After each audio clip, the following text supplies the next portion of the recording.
بسم اللہ الرحمن الرحیم۔ شہدائے کربلا کے بارے میں آپ کی خدمت میں عرض کر رہے تھے۔ 21ویں شہید یحییٰ بن سلیم مازنی، ان کے حالات عموماً کتابوں کے اندر زیادہ نہیں مل سکے، بس اتنا ہی ملا ہے کہ ظہر کے قیامت خیز ہنگامے کے بعد امام سے اجازت جہاد لے کر میدان کی طرف گئے اور رجز پڑھتے ہوئے نکلے، پھر کچھ دیر جنگ کرنے کے بعد درجہ شہادت پر فائز ہوئے۔ 22ویں یحییٰ بن کثیر انصاری، جناب یحییٰ نے بھی اذن جہاد حاصل کرنے کے بعد رجز پڑھتے ہوئے میدان جنگ میں نکلے۔ بعض کتابوں میں ہے کہ 40 اور بعض نے 50 لکھا ہے کہ یزیدیوں کو فی النار کیا اور پھر خود جام شہادت نوش کیا۔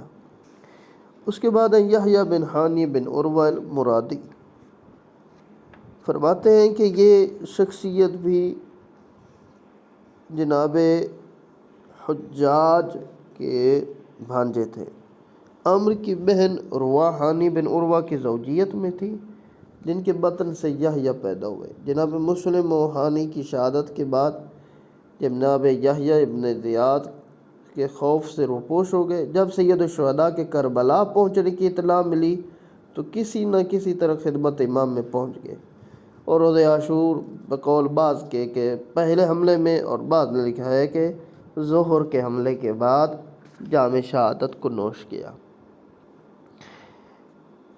اب جنادہ بن حارث انصاری، نام و نسب کے اعتبار سے انصاری تھے، بزرگوار، ولایت امیر المؤمنین اہل بیت علیہ السلام کے ساتھ اخلاص رکھنے والے اصحاب میں سے تھے۔ یہ مکہ مکرمہ میں اپنے اہل وعیال سمیت سفر عراق میں جناب امام حسین علیہ السلام کے ساتھ آئے، اور روز عاشوراء جب معرکہ کربلا شروع ہوا تو اذن جہاد حاصل کر کے رجز پڑھتے ہوئے میدان میں نکلے، پھر لشکر پر حملہ کر کے 16 کو فی النار کیا، اور اس کے بعد خود شہید ہو گئے۔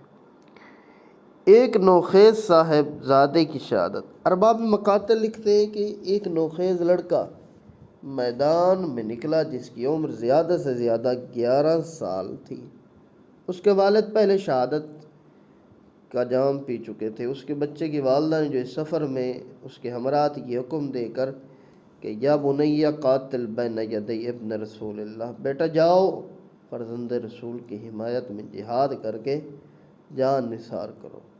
چنانچہ جب وہ لڑکا اذن جہاد کے لیے بارگاہ امام میں حاضر ہوا، سید الشہداء نے اسے دیکھ کر اصحاب سے فرمایا ھذا شاب القتل ابوہ، فرمایا یہ نوخیز لڑکا، اس کے والد پہلے شہید ہو چکے، شاید اس کی والدہ اس کے میدان جنگ میں جانے پر راضی نہ ہو۔ لڑکے نے عرض کر دیا امی امرأتنی بذالک امرتنی بذالک، میرے آقا میری والدہ نے ہی تو مجھے حکم دیا ہے کہ جنگی لباس پہنا کر بھیجا ہے۔ اذن حاصل کرنے کے بعد رجز پڑھتے ہوئے میدان میں نکلے، بہر جہاد کرتے ہوئے جام شہادت نوش کیا۔ فرماتی ہیں ستمگر قاتلوں نے اس کا سر قلم کر کے امام حسین علیہ السلام کے خیموں کی طرف پھینک دیا۔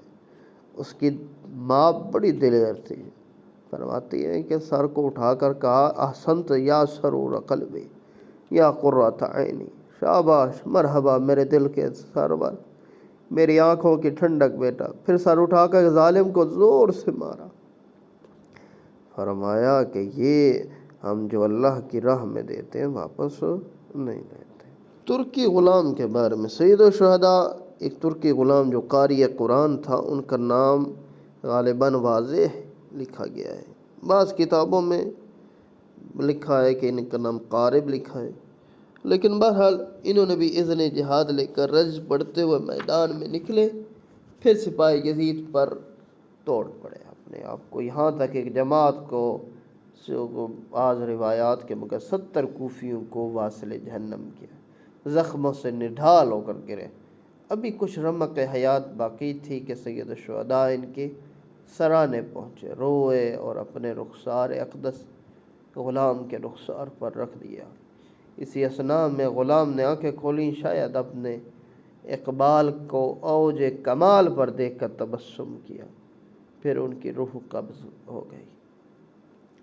جناب انس بن حارث الکاہلی فرماتے ہیں کہ یہ اسدی خاندان سے تھے، صحابہ رسول میں شمار ہوتے ہیں، اور فرماتے ہیں کہ جناب انس نے کوفہ میں رہتے تھے۔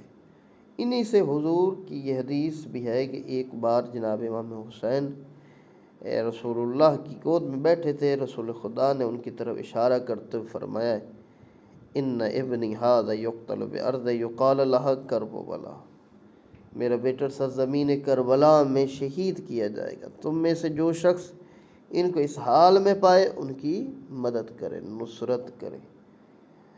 روایات سے معلوم ہوتا ہے کہ یہ بزرگوار انہی چند خوش نصیب اصحاب رسول میں تھے جنہوں نے سید الشہداء کا یہ دور ابتدائی دیکھا تھا اور ان کی نصرت حق ادا کرتے ہوئے شہادت کے درجے پر فاز ہوئے۔ سید الشہداء کے کربلا وارد ہونے کے بعد کسی نہ کسی جناب انس نے راتوں رات اپنے آپ کو حضرت کی خدمت میں پہنچا دیا۔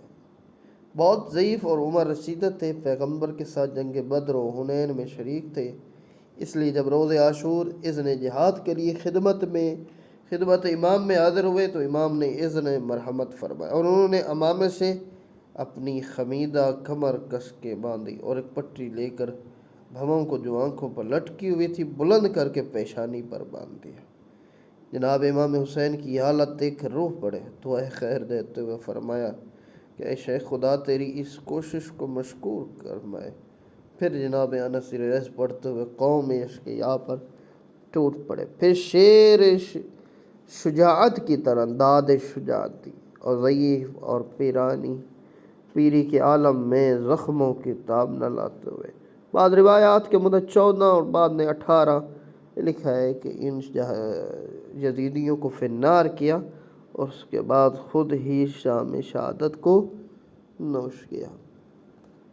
حجاج بن مسروق جعفی فرماتے ہیں کہ یہ بھی جناب حجاج مشہور تابعی جناب امیر المومنین کے مخلص اصحاب میں سے تھے، کوفہ میں رہتے تھے۔ جب انہیں امام حسین کی مدینہ چھوڑ کر مکہ میں تشریف لے جانے کی اطلاع ملی تو زیارت امام کی غرض سے مکہ پہنچے، پھر مکہ سے کربلا، اس سفر عراق میں آپ کے ساتھ رہے۔ اس سفر میں یہی حجاج اوقات نماز میں حضرت کے مؤذن تھے۔ روز عاشور یہ مؤذن امام عزق کے جہاد لے کر رجز پڑھتے ہوئے میدان جہاد میں نکلے۔ امام نے فرمایا تیرے بعد بھی ان بزرگوں واروں کی بارگاہ میں ہی آ رہا ہوں۔ پھر میدان جہاد میں مشتاقان شہادت کی طرح فرماتے ہیں جام شہادت کو نوش کیا۔ بعض روایات کے مطابق 18 اور بعد میں 25 کو فنار کیا۔